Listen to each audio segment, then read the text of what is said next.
이곳은 미시간주 오너웨이입니다. 수반에 있는 이곳은 인구가 고작 800명 정도밖에 되지 않을 정도로 아주 작은 마을입니다. 여기 살고 있는 사람들은 거의 서로를 알고 지내며 살아가고 있으며 범죄도 거의 일어나지 않는 일명 범죄 청정 도시로 불리기도 했죠. 그리고 아주 더웠던 여름인 2016년 7월 30일 토요일엔 세 자녀의 어머니인 42세의 헤더 영 씨가 이곳으로 남자친구인 테리 게리 씨와 그의 딸인 알리샤를 만나러 방문했습니다. 몇 주 전부터 계획했던 여름 여행을 겸사해 왔던 것이죠. 연애를 하고 있던 테리 씨와 헤더 씨는 결혼을 생각하고 있었기 때문에 시간이 날 때마다 서로의 가족들을 만나고 있었습니다. 재혼을 앞둔 일반적인 가정의 모습이기도 했죠. 그리고 며칠이 지난 8월 2일 화요일, 오너웨이에서 약 300마일 떨어진 곳에 살고 있던 헤더 씨의 어머니인 게일 워커 씨는 남자친구와의 결혼에 관해 계속 연락해오던 딸이 오너웨이로 여행을 간 뒤 연락이 없자 이상하게 생각하며 계속해서 전화를 걸고 있었습니다.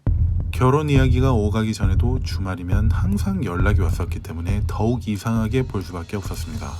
헤더 씨는 수차례의 전화에도 아무런 응답이 없었고 결국 게일 씨는 경찰에 실종 신고를 접수합니다.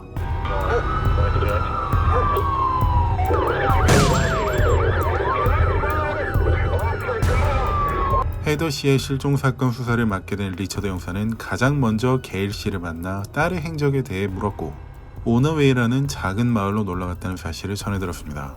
정말 작은 마을이었기 때문에 그녀가 타고 갔던 차량을 발견하는 데까지는 몇 시간도 채 걸리지 않았습니다. 하지만 그 차량 안에는 그녀의 소지품이라고 할 만한 그 무엇도 없었기 때문에 차를 주차시켜 놓고 어디론가 갔을 거라 예상할 수 있었죠. 그런데 그녀가 이곳으로 왔다는 것을 제외한 그 무엇도 알 수 없었기 때문에 일단 마을 사람들을 상대로 탐문을 해봐야 했습니다. 처음에 이 마을을 소개할 때 말씀드렸던 것처럼 마을 사람들은 거의 대부분 서로를 알고 지냈으며 외지인이 오면 당연히 기억할 수밖에 없다는 것을 이용하기로 한 것이죠. 가장 먼저 마을의 크고 작은 모든 정보가 모이는 오너웨이의 핫플레이스인 케빈 바 앤 그릴로 향했습니다. 리처드 형사는 바텐더를 상대로 헤더 씨의 사진을 보여주며 질문했습니다. 혹시 이 여성을 보신 적 있으십니까? 네? 글쎄요. 그런데 누구시죠? 전 미시건주 경찰국 리처드 형사라고 합니다. 사진 속 여성이 실종되었다는 신고가 들어와 현재 조사 중에 있습니다. 제가 알기론 이 마을에 방문하는 사람들이 이 술집에 한 번은 온다고 들었어요. 하하, 여기가 오너웨이에서 가장 유명한 곳이긴 하죠. 뭐 어쨌든 이 여성이 실종되었다고요? 며칠 전에 워커 씨하고 술 마셨던 그 여자네요. 맞아요. 이제 생각났어요. 처음엔 혼자 왔었거든요. 그리고는 위스키 한 잔을 시키고 뭔가 기분이 상당히 안 좋아 보였어요. 외지인이 우리 마을에 와서 기분이 안 좋을 만한 게 뭐가 있을까 하고 생각하다가 워커 씨가 그 여자한테 말을 걸었었어요. 잠시만요. 워커 씨가 누구죠? 브렌튼 워커라고 나이가 조금 있는 남자인데 저희 바에 자주 놀러 오거든요. 와서는 여자들과 올려놓는다든지 나이에 걸맞지 않게 말도 익살스럽게 잘하곤 해서 저도 좋아하거든요. 네, 그럼 워커 씨하고 헤더 씨가 같이 술을 마셨습니까? 네, 기분이 안 좋아 보이는 그 여자한테 다가와선 어떤 안 좋은 일이 있는 거냐고 물었고 제가 대충 전해 듣기에 이 마을에 살고 있는 남자친구하고 헤어졌다는 거 같았어요. 그러면서 그 여자는 계속해서 불만들을 토로하기 시작했고 워커 씨는 계속해서 들어주고 있었죠. 그럼 술을 다 마시고 여성분이 그 남성분하고 같이 나가신 건가요? 네, 같이 나가기만 한 게 아니라 나가서 워커 씨 집으로 간 걸 알고 있어요. 그녀는 묵을 곳이 딱히 없다고 이야기했었고 워커 씨가 자기 집에 빈 방이 있으니까 와서 자도 된다고 했었거든요. 실제로 간 건지 안 간 건지는 확실히 모르겠지만요. 그런데 실종되었다니 뭔가 이상하네요. 워커 씨가 나쁜 짓을 했을 거라고 생각이 들진 않거든요. 아주 좋은 사람이에요. 그렇군요. 감사합니다. 더 필요한 사항이 있으면 연락드리겠습니다. 리처드 형사는 워커 씨의 신상을 조회한 뒤 그의 전화번호로 통화를 시도했고 그와 연결에 성공했습니다. 여보세요. 브렌튼 워커 씨 되십니까? 네, 누구십니까? 전 미시간주 경찰국 리처드 형사라고 합니다. 이렇게 연락드린 건 헤더 씨가 실종되어 진행하고 있던 조사 중에 가장 마지막에 함께 계셨을 거라 생각되는 선생님께 연락드린 겁니다. 잠시 통화 괜찮으실까요? All we did was have some drinks, that's it. Okay. Had some drinks and we talked. And it was mostly her talking. She was talking about him. 그 남자라면 테리 게리 씨를 말씀하시는 겁니까? 네, 맞아요. 저도 그 양반을 몇 번 오고 가면서 봐서 얼굴은 알고 있었거든요. She was really afraid. And I don't know why. She didn't want to go back, that's for damn sure. 어쨌든 해도 씨가 선생님 집에 빈 방이 있다면서 간 것으로 알고 있는데요. 맞습니까? 네, 그런데 아침 일어나 보니 온데간데 없더라고요. 전 남자친구한테 간 건지 집으로 간 건지 모르겠네요. 그렇군요. 알겠습니다. 더 필요한 사항이 있으면 다시 연락드리도록 하죠. 글쎄요, 전 더 이상 할 말이 없으니까 그러지 않았으면 좋겠네요. 이렇게 통화를 마친 리처드 형사는 가장 유력한 용의자인 테리 씨에게 연락하여 경찰국 소환을 요청했습니다. 그는 별다른 의사 없이 요청에 응했고 곧 자리에 함께했습니다. 많은 상황에서 이렇게 헤어진 전 애인을 상대로 범행하는 경우가 있기에 리처드 형사는 그를 상대로 압박을 시작했습니다. Were you guys fighting? No, I tried to, Did you hit her? I did not lay a hand on her. We're not gonna find her in some pucker brush somewhere with your fingerprints all over her from... God, no. God, no. I'm not that guy. I had 3 zero tolerances. You don't hit women, you don't rape kids, and you don't steal from me. 그는 이런 식으로 진술하며 그녀의 실종과는 아무런 관련이 없다는 주장을 계속해서 이어갔고 리처드 형사의 눈에도 수상한 행동이나 말은 나오지 않았기에 그를 잠정적으로 용의자 명단에서 배제했습니다. 그리고 그는 다시 워커 씨에게로 눈을 돌렸습니다. 테리 씨 본인은 그녀와 별다른 트러블 없이 헤어졌다고 진술한 데에 반해 워커 씨는 테리 씨에게 혐의를 뒤집어 씌우려는 말을 한다는 느낌을 버릴 수 없었기 때문이었죠. 게다가 마지막에 같이 있었던 사람으로 입증되어 있는 상태였기 때문에 그의 알리바이를 확인해야 했습니다. 리처드 형사는 다시 그에게 전화를 걸었고 이번에 그의 반응은 다소 의외였습니다. I don't appreciate the way you guys are coming off with this, and then tonight you do it all over again. And I'm repeating the same stuff to you. I get that you're not happy having to talk to me. You know, we're not... I'm not happy about the whole situation, to be honest with you. You know what? I'm hanging up. 수사에 협조하려는 모습이 전혀 보이지 않던 그를 상대로 리처드 형사는 수색영장 신청을 했고 얼마 뒤 발부된 영장을 바탕으로 그의 집 수색에 들어갔습니다. 큰 이유 없이 이런 반응을 보인다는 건 무언가 숨기고 있다는 것에 반증이도 있으니까 말이죠. 미시간주 경찰국 형사들은 워커 씨의 집 모든 곳을 수색하기 시작했고 아주 충격적인 증거들이 발견되었습니다. 집안 바닥에서 상당한 양의 피가 확인된 것이죠. 무언가에 맞아 피가 튄 듯한 자국들, 그리고 피를 흘리면서 집 밖으로 나간 듯 보이는 자국들. 모두 깨끗이 청소한 듯 보이지만 루미놀 반응으로 모든 핏자국들이 수사관들의 눈에 드러났죠. 그리고 범행 흉기로 보이는 총기 한 정도 적시했습니다. 그런데 이것들보다도 훨씬 충격적인 증거는 집 밖에 있던 소각용 구덩이에서 나왔습니다.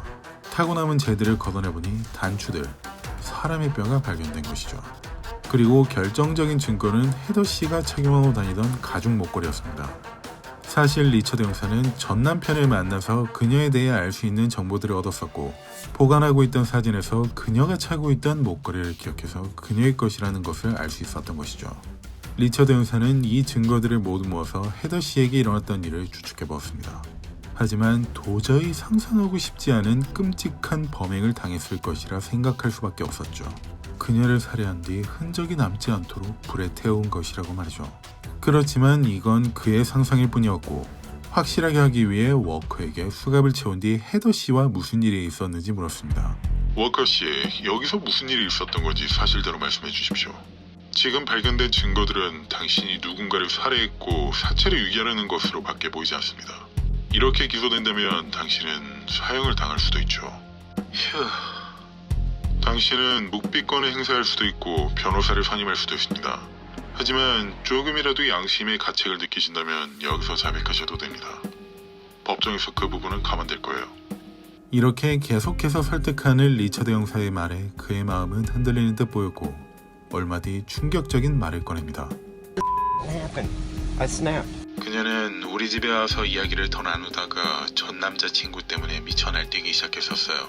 그 남자에 대한 험담은 물론이고 화를 참지 못하고 소리를 지르기도 하고 어떻게 그럴 수가 있는 건지. 그는 계속해서 전 남자친구인 테리 씨의 욕을 하며 화를 내는 그녀를 보면서 화가 나기 시작했다고 했습니다. 마치 자신에게 욕하는 것처럼 들렸다고 하면서 말이죠. 다른 사람 욕을 하는데 왜 그렇게 들었던 것일까요? 일반적인 사람이라면 공감해주는 척이라도 하면서 위로를 해줄 텐데 워커의 생각은 많이 달랐던 것으로 보입니다. 어쨌든 그는 얘기를 계속 이어갔습니다. And she came in and started doing that right off the bat, and it just triggered something. I didn't plan it. All I did, walk out of the front room, straight to the gun, got it, shot her in the leg. She tried to hobble. 절름거리면서 도망가려고 하는 그녀를 차에 태워 병원으로 데려가려 했었어요. 죽일 생각 같은 건 없었다고요. 그래서 차키를 가지러 갔었습니다. Came outside. When I realized she came outside, came out here, shot her in the chest, knowing I was going to kill her. I had no choice then. It was already no point of return. 이런 이야기를 하면서 그는 차분히 물도 마시고 담배도 피웠습니다. 당시 상황을 떠올리니 화가 주체되지 않았던 것일까요? 어쨌든 그는 얘기를 이어갔습니다. Fire was going. I remember putting her in the fire That's because I wanted her to still pay. 그녀를 그 구덩이에 던져놓고 기름을 붓고는 18시간 동안 태웠습니다. 하지만 제가 생각했던 것처럼 완전히 타서 없어지진 않더군요. I was still pissed off the next day. Took her over there and cut her up. Dumped her like a piece of meat. Because that's what I was treated like. That's what she was treating this other person like. I don't know what he was doing. He might have done every bit of that. But where was your part? 이렇게 그는 자신이 범행했던 끔찍한 전말을 모두 자백했고 여기서 중요한 사항은 어디에 유기했냐는 것이었습니다. 하지만 그는 그 이상 입을 열지 않으려 했고 리처드 형사는 다시 그를 상대로 설득을 시작했습니다. 먼저 순찰차에 같이 탄 뒤에 말이죠. We need to take step one, and that's find her. You don't want to know. I do want to know. I need to know. I gotta know. It's my job to find out. 그는 아까 전의 자백으로 모든 것을 내려놓은 듯한 모습을 보였고 또 그의 마음은 움직이는 것처럼 보였습니다. 그리고 몇 분 뒤 입을 떼기 시작했죠. How bad are we talking? It's not human, I know that. 그리고 곧바로 시체를 버린 곳을 안내하겠다고 했습니다. 전 그날 그 여자 사체를 ATV에 싣고 깊은 숲속으로 향했어요. 아무도 찾지도 못하고 지나가지도 않을 곳으로요. 아, 네. 여기에 차를 세우면 될 겁니다. 여기서부터는 걸어서 가야 합니다. We'll walk up here. What are we going to see? Garbage bag? Body part? 리처드 형사는 시체가 아니라 시체 조각이라고 얘기하는 워커를 보면서 물었습니다. 시체를 불에 태우고 도망낸 건가요? She came in right away blaming the guy. My wife did that to me and it wasn't right. It wasn't true. She got the chainsaw and cut her up. I wanted her to pay like I paid for what my wife did to me. 그렇게 한참을 걸어간 리처드 형사와 워커는 한적한 숲에서 멈춰섰습니다. 그리고 워커는 손가락으로 한 전봇대를 가리키면서 얘기했습니다. Going just inside the woods a little bit, and you'll probably smell it or you'll find the part. 그리고 그는 그 자리에서 기다리고 있을 테니 리처드 형사에게 다녀오라고 했습니다. 그리고 얼마 뒤 끔찍한 그곳을 다녀온 형사는 워커에게 물었습니다. The two main pieces to her. Is there more than that? The whole body's there. There's probably 10 or 12 pieces. 이렇게 헤더 씨의 모든 유해는 발견되었고 모든 것을 자백한 워커는 살인 혐의로 체포되었습니다. Like I said, I just went through with my wife. She's lucky she's not around. She's on my list. She was next. 그리고 얼마 뒤 프레스크 알 카운티 검찰에 의해 2급 살인 혐의로 기소되었습니다. 수사에 적극적으로 협조했으며 순간적으로 화를 주체하지 못해 벌인 우발적인 범죄라고 주장했기 때문이었죠. 검사 입장에서도 그를 상대로 1급 살인 혐의로 기소할 만한 충분한 증거가 없었기에 내린 결정이었습니다. 그리고 약 1년 뒤인 2017년 6월에 열린 재판에서 그는 판사에게 자신의 모든 범행을 떳떳한 모습으로 진술을 모두 마친 뒤 최후의 진술에서 이렇게 말했습니다. 매우 자랑스럽다는 식으로 말이죠. I'm by no means sorry about what I did. 리처드 형사에게 인간 같지 않은 짓이란 걸 안다고 얘기했던 그의 모습과는 완전히 다른 모습이었습니다. 이 모습을 본 유가족들은 충격을 받고 입을 다물 수 없었고 이런 상황에서 그는 이런 말까지 했습니다. Well, now when I was given the opportunity to follow through with something that I've known for a long time I'm capable of doing, it felt great. I feel vindicated because of it. I've never felt better in my life. 여기서 끝이 아니었습니다. 그는 헤더 씨뿐만 아니라 그녀의 유가족까지도 죽일 생각이었을까요? The fact that it happened to this particular individual was because, number one, she reminded me a lot of my ex-wife and other women I've been with. A liar and a 최후의 진술을 모두 마친 워커의 뒤를 이어 곧바로 헤더 씨의 어머니인 게일 씨가 발언을 이어갔습니다. I hope you live in misery and pain for the rest of your life, and you will be every prisoner's little Susie. 여기서 말하는 리틀 수지는 다른 수감자들에게 놀이개가 되라는 의미로 붙여준 별명이라고 했죠. 여러분들도 모두 잘 알다시피 미국 감옥에서 약해 보이는 수감자를 상대로 강간하는 경우는 매우 흔했기에 이런 말을 전해줬던 것입니다. 게일 씨에 이어 헤더 씨의 아버지인 데이빗 덴틀러 씨가 발언을 시작했습니다. And he stands there with a smirk on his face? That is not right. And they need to bring a death penalty back into Michigan. 능글맞은 웃음을 하고 있다는 게 무슨 말이었을까요? 실제로 그는 게일 씨가 성명서를 낭독하고 있을 때 옆에서 희죽거리고 있었습니다. 유가족 입장에선 도저히 상상하기 힘든 행동이었죠. 마지막으로 이어서 헤더 씨의 딸인 로리 커닝햄 씨가 발언을 했습니다. Get rid of this man. Just 하지만 앞서 할아버지 할머니가 진심 어린 낭독을 할 때 옆에서 희죽거리던 그를 향한 분노를 참을 수 없었던 것일까요? my mother was never a